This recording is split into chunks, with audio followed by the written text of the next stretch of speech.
then, good evening, everybody. Thank you very much for joining us this evening. Tonight, something totally new, something very special. Dr. Tanya Grantham and Jessica Evans will be joining us this evening, and they'll be talking to us about puppies, and in particular, giving you 5 tips for training your puppies or exercising your puppies, should I rather say. This is definitely more about exercise than training. So Dr. Tanya Grantham is a qualified veterinarian. She owns her own animal rehabilitation practice, or should I say 3 of them, in Gauteng, called Animal Health and Hydro. Dr. Tanya and Jessica Evans are also both certified canine rehabilitation practitioners. Dr. Tanya Grantham has done a canine sports medicine course through Florida, the University of Florida. Jessica Evans is a certified canine fitness trainer. As a matter of fact, she's the only one in South Africa that is certified. So this evening, they'll be spending about 20 minutes chatting to you about exercising your puppies. Afterwards, there will be a 10-minute Q&A. So we'd like to ask you to please reserve your questions for the Q&A after the presentation. However, if you are worried that you're going to forget your question, please type it into the chat box. I'll be monitoring the chat box. And if you're a little bit shy, you can also type your question into the chat box and they'll gladly answer them for you at the end of the presentation. So now I'm going to turn you over to Dr. Tanya Grantham and to Jessica Evans, who are excited to be talking to you this evening. Off to you guys. Cool. Thanks, Daniko. So, hi everyone. This is a new phase for me. So I don't know how many of you have been accustomed to watching my Facebook Live, but today it is Zoom Live, and I hope that we'll be able to give you a couple of interesting things and answer a few of your questions. So I have a very special interest in puppies, and the reason I do is because I truly believe that if we can not only look after them, and that's where the focus is today, but if we have to look at rehabilitation and problems that we find in juvenile dogs, I really feel that we as physios or as vets or as rehabilitation practitioners, I really feel that if the diagnosis is made early enough, then we can definitely make a difference in terms of the long-term outcome. So I'm talking about things like hip dysplasia, elbow dysplasia, any sort of angular limb deformities, any of those problems. So the focus today is not there, but what I do want to do is actually share a very short presentation with you that hopefully will give you some insight into why we're presenting this and why we actually want.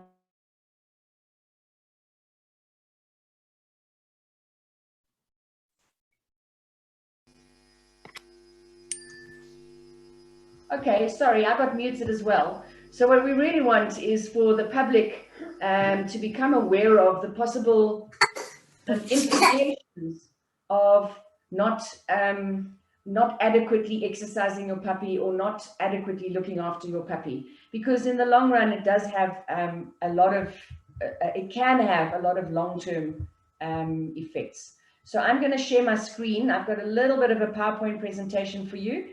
And then I'm going to hand over to Jessica, who's going to share a couple of other things with you. And after that, we'll do questions. So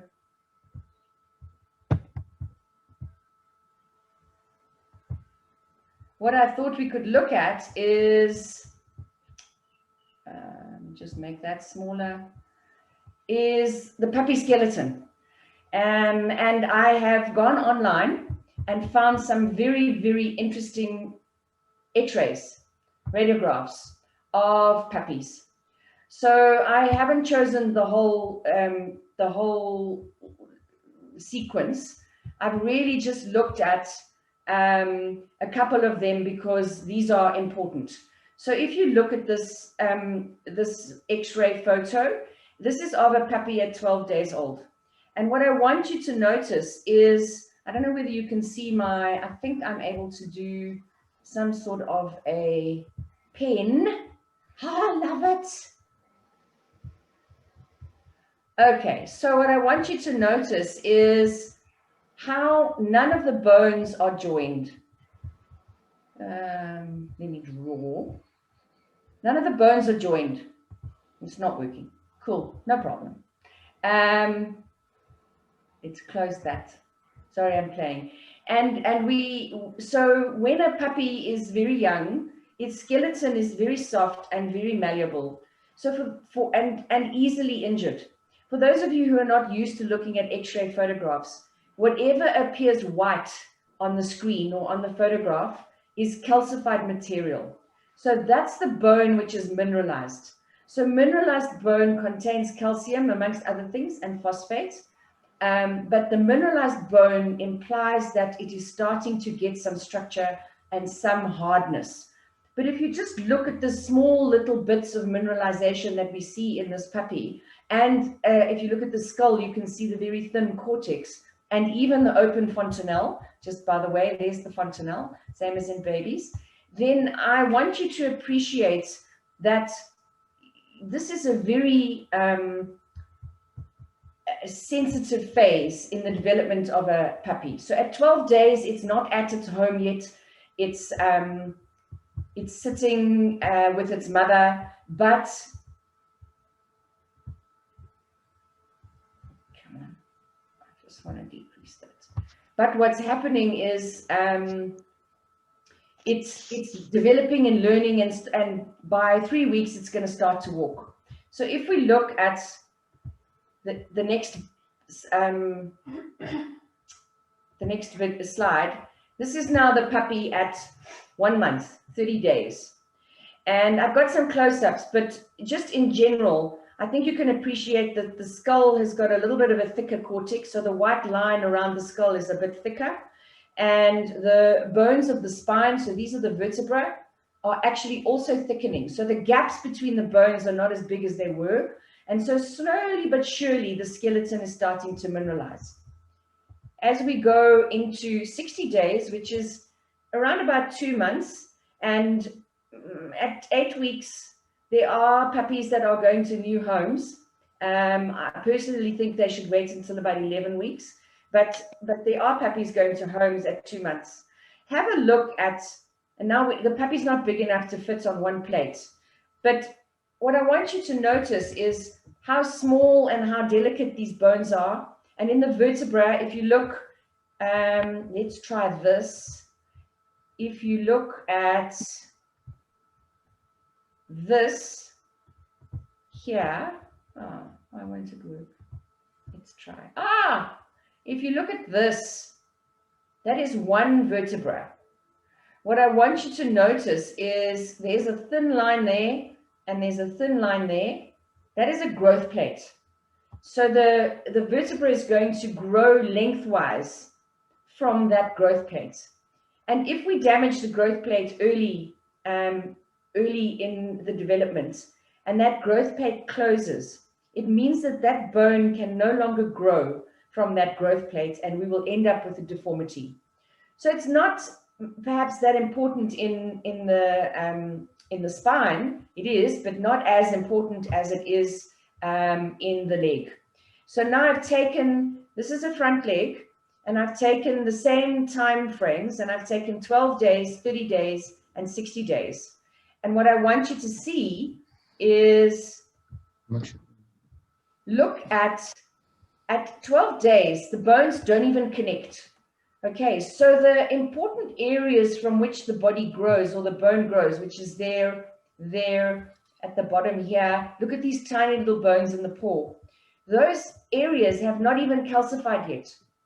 Okay, and so if there's a lot of rough play, or the puppies are not managed properly, then we're going to start getting some issues. If we go to 30 days, now you can start to see more mineralization. So this is the humerus.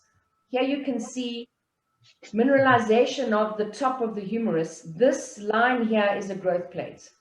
At the bottom of the humerus, we're not yet seeing the growth plate, but here, when we start looking at here is the bottom portion of the growth plate. And this is the ulna, and this is the radius. So if you think in the forearm, have a look at how these bones are starting to develop at 1 month, but they're still really, really soft and easily damaged. When we get to 60 days, now we've got, appreciate how this puppy is growing lengthwise as well. I mean, you can see it quite nicely. It's perhaps not to scale, but you can get an idea. And if you look at this bone here, we still have a growth plate. Here we've got elbow growth plates now, here and here. Here's another growth plate on the radius, the distal or the bottom growth plate. Here's another growth plate. The entire skeleton is growing, obviously, but every one of those growth plates is a potential for injury and a potential for harm. And so the point that I really want to make is that if the puppy comes to your house at 60 days or 2 months or 8 weeks or even 11 weeks, and it is falling up and down stairs, and it has an 11-month-old puppy of the same breed or another breed that's pushing it around, you are increasing the potential for damage on the skeleton. And I'm mentioning the potential for damage because exercise is a potential for damage to the skeleton. And Jessica will cover that in a little bit more detail. If we go to 4 months, you can now see, so this is the hip and the pelvis. Here's the pelvis, here's the hip, here's the feet, here's the knee, okay? We still have growth plates. These lines that you see are growth plates. They're from the area from which the bones elongate and grow. Even in the pelvis here, we have a growth plate. And those growth plates will stay open up to, from 9 months up to 18 months. So only at 18 months, and in some giant breeds like the Great Dane, as much as 22 months of age, will those growth plates close. And so it becomes very important for you to consider that if you are exercising the puppy, that you don't want to do highly concussive exercises and exercises which go on for a very long time. So that is the end of my presentation, and I hope that that it's given you some food for thought. It's just sometimes I'm very visual and I'm very practical, and so when I see the things visually, it has a way bigger impact. So I hope that I've had some impact and given you some food for thought with regards to how we're going to now talk about how you can manage your puppies in these phases. So I'm going to hand over to Jessica. Hi guys. So today we're going to cover sort of some tips and tricks about exercising your puppies. And the thing is, we need to take it really slow. So remember, in terms of if you were going to compare it to having a child and having a toddler, you can't expect your toddler to hold concentration for minutes at a time. Okay, so we're talking 5 to 10 minutes sort of intervals, and allowing the puppy also, excuse me, chance to explore. Okay, so some of my really big tips that I want to go over, and things that I feel more in terms of you need to consider. One is fear periods, and many people don't know about the fear periods. So I just want to touch a little bit about that so that you're aware when you do get your puppy and you have a puppy around. So your fear periods are listen to me. Stages of development. Okay, so mental, how they associate with the world, how they interact. And these stages, they normally say that there's 2, there is possibly 3. So you're looking at your first one around about the age of 5 weeks. Your second one is anywhere between 8 and 11 weeks. And your third stage can happen anywhere between 6 months to 18 months, also depending on the dog. Okay, so these are stages where your puppy will suddenly become fearful, a little bit unsure, a little bit anxious. So wasn't scared of going around the corner and seeing the chair, all of a sudden, huge big fright, I don't know how to handle this situation. What happens is if you go back in terms of generations and even back into when wolves and domestication, the fear periods were there as safety methods. Okay, so 5 weeks, we're starting to move around, we're starting to walk around. If I go out of my den, I'm in danger of being hunted by a predator. So the fear period is there to help keep them more in the den. Okay, now you've got anywhere between 8 and 11 weeks, we're walking out of the den. So we're getting used to being around the pack, moving around in different areas.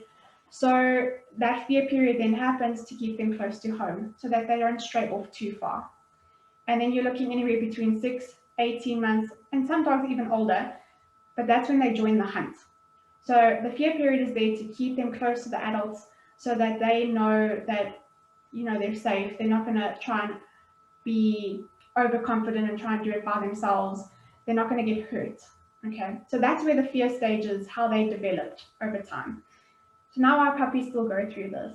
And these are really, really important factors to know because we can quite easily negatively influence that. So if we have a fear period and we aren't quite aware of what's happening with our dog and we force them into a situation, that's where we can create things like phobias. So a lot of people, my dog was swimming, it was okay, now it's developed a fear, kind of just chuck it in the pool and see what happens. Dog never swims again. So we have to be aware of how we handle these situations and making them as positive as possible. So providing treats, allowing them to slowly approach the situation, never forcing them into the situation. But also on the other hand, never cradling them and making them feel it's okay to be scared. So it's more just about awareness. Why is my dog acting this way? How can we help? How can we make the situation easier?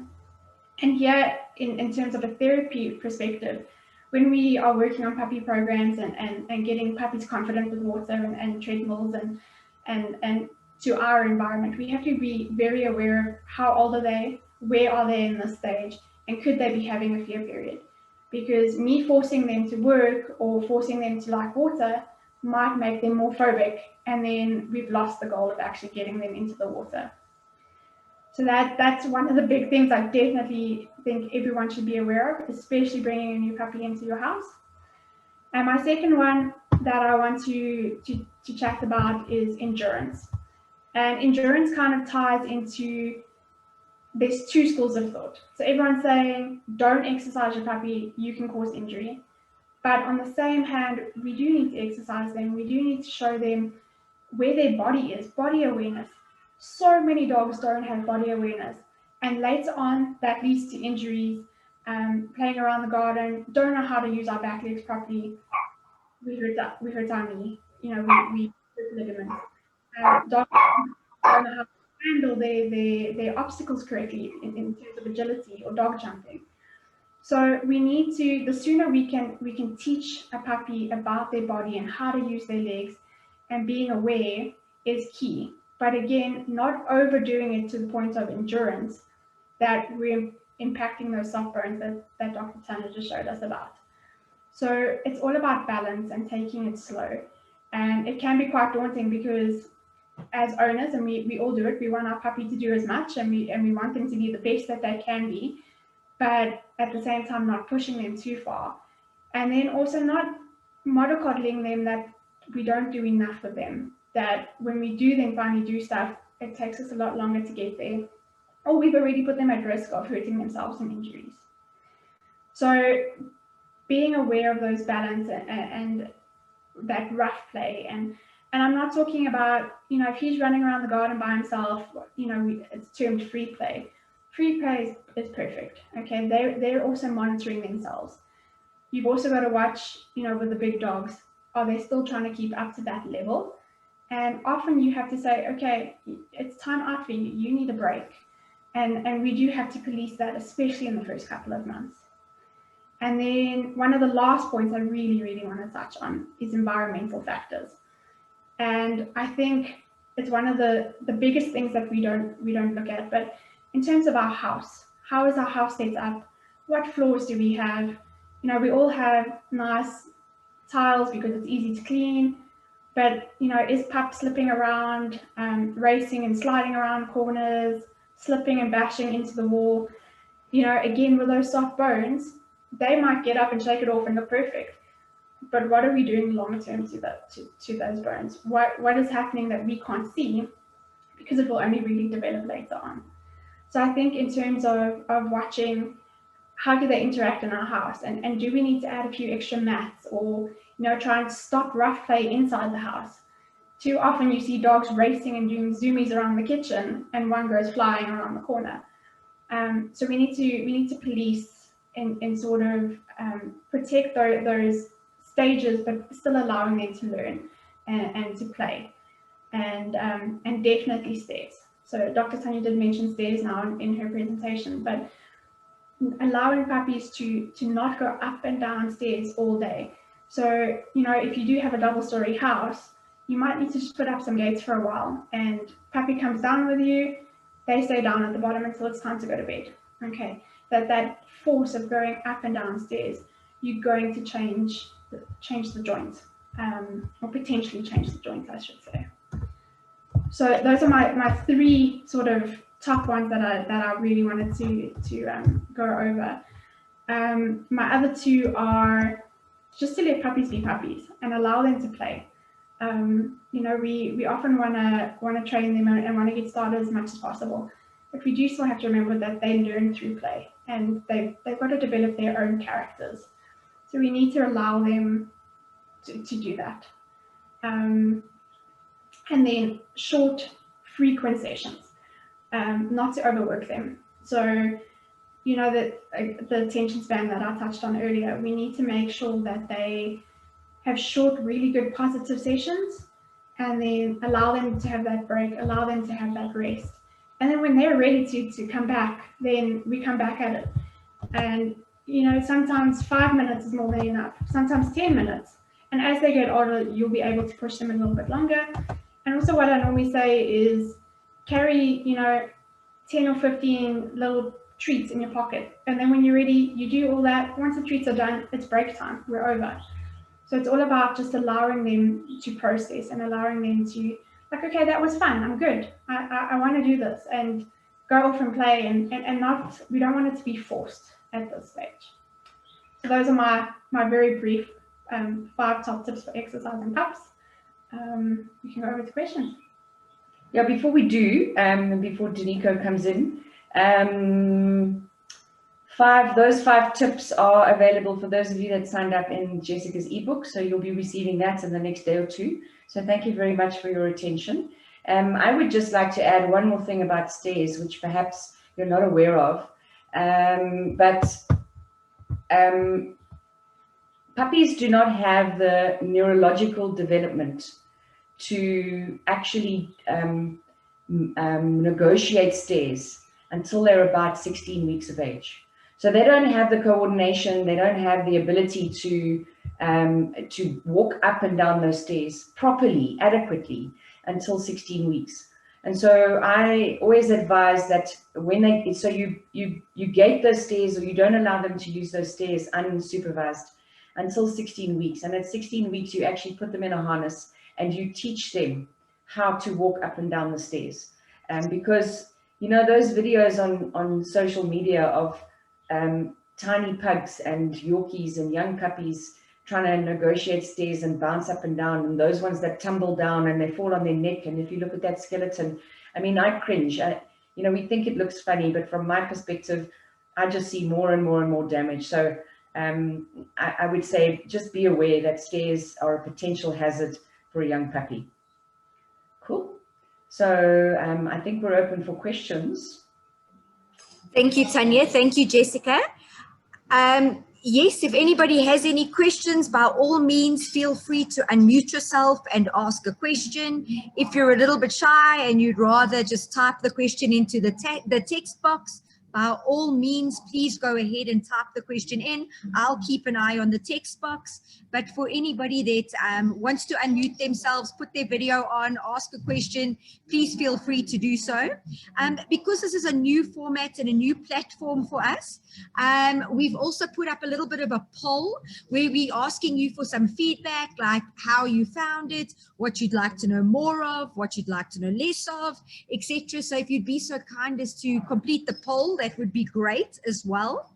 And for those of you that are interested in knowing more about puppies, I saw Eileen put a post in the chat earlier on. She's got a little puppy. We will be launching a online workshop. It's roughly 12 weeks. It's bite-sized chunks of information. So like your puppy has a 15-minute attention span, it's made for your puppy. It's short little bite-sized pieces which you can take and implement at home. You can work your puppy in 15 minutes, 3 times a week, and that'll give you all you need to know about your puppy's foundational knowledge. It'll answer many questions such as nutrition for puppies, advice on aspects like vaccination, sterilization, a very balanced view, pros, cons. We're also going to be looking at the puppy exercises. So Jess will be having some videos with actual exercises on which you can implement in your own home, training your puppy, like I said, in 15 minutes, 2 to 3 times a week. So very informative. If you'd like to know more about that workshop, just indicate in the poll and we'll gladly send you that information. But enough of me now. I see we've had a question from Penny. Penny asks about the effects of spaying and neutering before the growth plates are closed. I don't know, Dr. Tanya, Jessica, whichever one of you want to handle that question.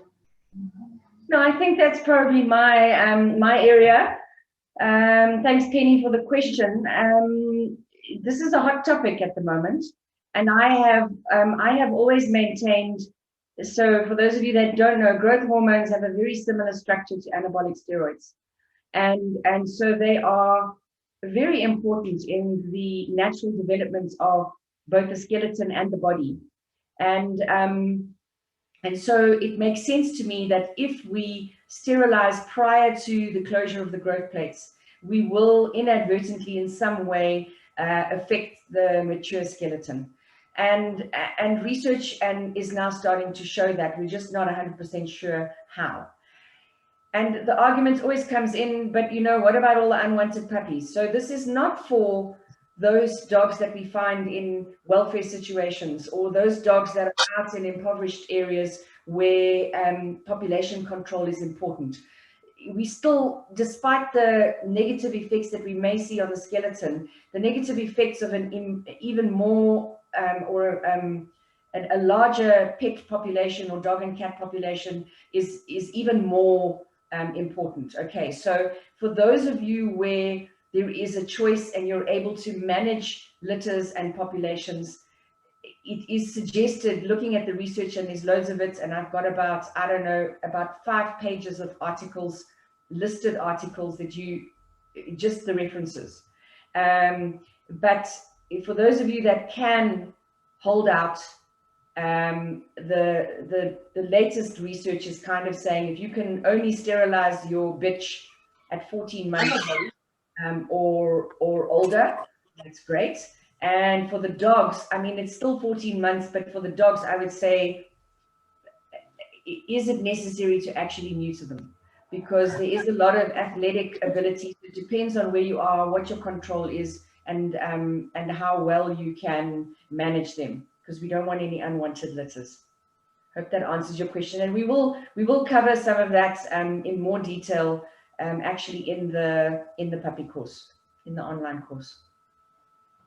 I'm not sure how you pronounce this name, but is it Kerith or Kerith? I saw you did unmute yourself at one point. I don't know if you have a question you'd like to ask. Please excuse my background noise. Okay, so I did see that there was a question from Eileen, which has now gone off the chat box. Eileen, thanks for all your inputs, always. You wanted to know about the socialization and imprinting stage. You know, if puppies are only 11 weeks when they go to a new home, and what about the play? And so my reply to you there is, so there are 2 really important, well, there's lots of important developmental stages, but in terms of neurological and brain development, the first phase is from 3 to 7 weeks of age, and the second phase is from 7 or 8 weeks to 16 weeks. And so our socialization is really important for it to happen under 16 weeks of age. And so I do think that the breeders should be taking responsibility for some of the socializing of their litters. And for those of you that bring the puppies home, you can socialize on many, many different levels and still be careful about not allowing your puppy to have its, you know, the skeleton to be damaged or something like that. So I think those things are worth discussing, and we'll definitely look at it in more detail perhaps in another forum. Hilmar asks if there will be a recording of this. Joined a bit late. Yes, there will be. We'll put it up in our on our Facebook page in about a day or two.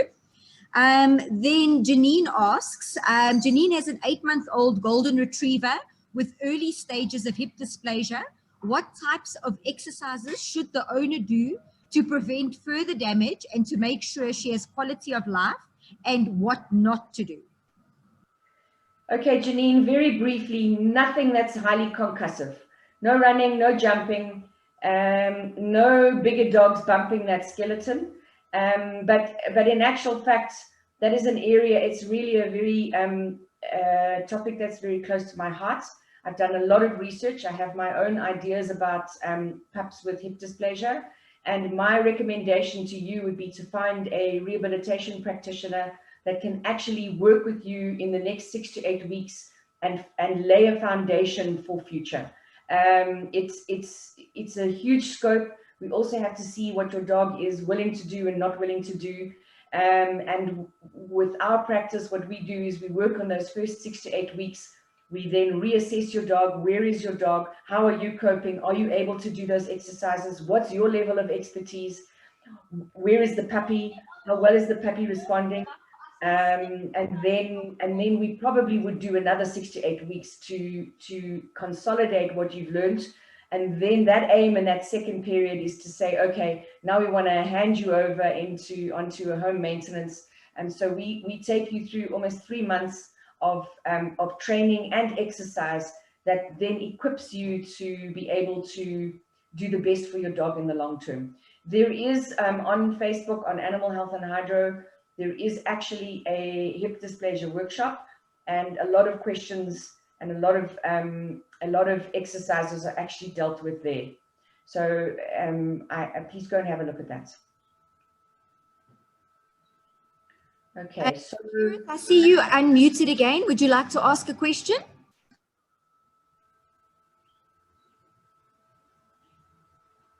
Okay, I just see Liesel has asked a couple of questions. She asked about supplements. Liesel, I'm very, very careful about supplements in puppies because the calcium phosphorus balance has to be correct. Too much of one or the other can create really, really big skeleton problems. And so please, I beg you, do not give a calcium supplement to your puppy. If it is on puppy food, then that ratio of calcium to phosphorus is the correct ratio for a growing puppy, and it differs between puppies and adult dogs. So please don't feed your adult dog puppy food, or don't feed your puppy adult food. You can go the other way around, but don't feed your puppy adult dog food. And again, it's a topic, if you go and have a look at the Facebook page, all of that stuff that I did in lockdown, there is a Facebook, there is a video on puppy nutrition, and there are 3 videos on supplementation. But I would steer clear of over supplementing puppies. And then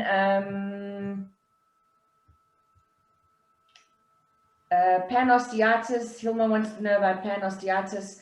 We don't know what causes panosteitis, Hilma, and so it is an inflammation of the bone marrow, and it occurs in every single long bone in the body. They suspect that it might be immune mediated, but they don't really know. And so I'm not aware that there is anything that can be done to prevent it. Liesel asked another question, I think. Danica, do you want to see if you can find that? Yes, sure. Liesel did ask a question. No, there was a puppy, the supplements. Magda asks how long the fear lasts. I don't know if you can answer that in the meantime. I'm going to let Jessica answer that one. Magda, simple answer is every dog is actually an individual. So some dogs can, last a couple of days to a week, and dogs with a little bit more of a nervous character or personality, it can last a little bit longer. So the whole idea is almost just to give him a positive chance to get over it, positive exposure to everything. So maybe potentially what's happened is he got a fright and he hasn't really been able to get over it. Now he's more nervous of things going around him. So I think you've just got to maybe be a little bit slower with him, show him everything positively, lots of treats, lots of snacks. They normally work really well, and sort of just try and re-expose him to everything at a bit of a slower pace if possible. But unfortunately, as individuals, peer period, it depends on each dog. Cool. Thanks, Jess. So Liesel asked about swimming. You should not swim puppies under about 12 weeks of age. Again, it has to do with their neurological development. And so swimming is good. And when you're exposing the pups to water, be aware of the fear phase. You don't want to expose them in that fear phase. We've had a couple of young dogs here. They got to about 9 months and suddenly the swimming pool was a no-go area. And so we pretty much said, and then everything became a no-go area. And so we said, please take a break for a month and then come back and see where the dog is. But swimming is good. I do like using float coats just to give the pups a little bit of confidence in the beginning. And then as they learn how their body works and they learn to swim, I mean, they instinctively know how to swim, but you want them to be confident, then you can start weaning them off the float coat. So I hope that's answered your question. Hilma wants to know about Pregnavit, but I'm not familiar with the vitamin or the supplements. And again, I think I need to be really, very careful with the supplementation. So I would do that under the supervision of the vet. At least they can help you adequately. And the best age to change your puppy from puppy food to adult food is breed dependent. The smaller breeds their skeleton will mature and the growth plates will close a little bit earlier than the giant breeds. And so probably around about 1 year for the little dogs, and anything up to 18 months to 2 years for the large to giant breeds. And obviously that depends, again, it's an individual thing. It depends on whether or not they have any concurrent or concomitant problems like hip dysplasia, and also depends on their weight. And that makes me think of, we definitely do not want fat puppies. Okay, so if you watch my other videos and my hip dysplasia workshop, fat puppies predispose dogs to joint disorders. So you want them lean, you want their ribs sticking out. You want everyone to say to you, what's the matter with you? Aren't you feeding your puppy? And then your puppy's growing at the correct rate. Okay, a lot of the skeletal disorders that we get is from overfeeding and overnutrition. So that's my word of warning. Tanya, we are out of time for this evening's presentation. But yeah, if anybody does have any more questions, sorry if we couldn't get to all of them. Like I said, we will do more of these presentations in the future. So please join us for the next one. But yes, I'd like to thank Dr. Tanya Grantham and Jessica for the expert advice this evening. But most of all, I'd like to thank all of you for joining us this evening. We really appreciate your attendance and your participants. The questions were great, and we really hope to see you all next time. Thank you very much. Yeah, agreed. And if you can fill in the poll, because we're experimenting and we had a lot of fun, we'd love to hear your thoughts. Thank you very much.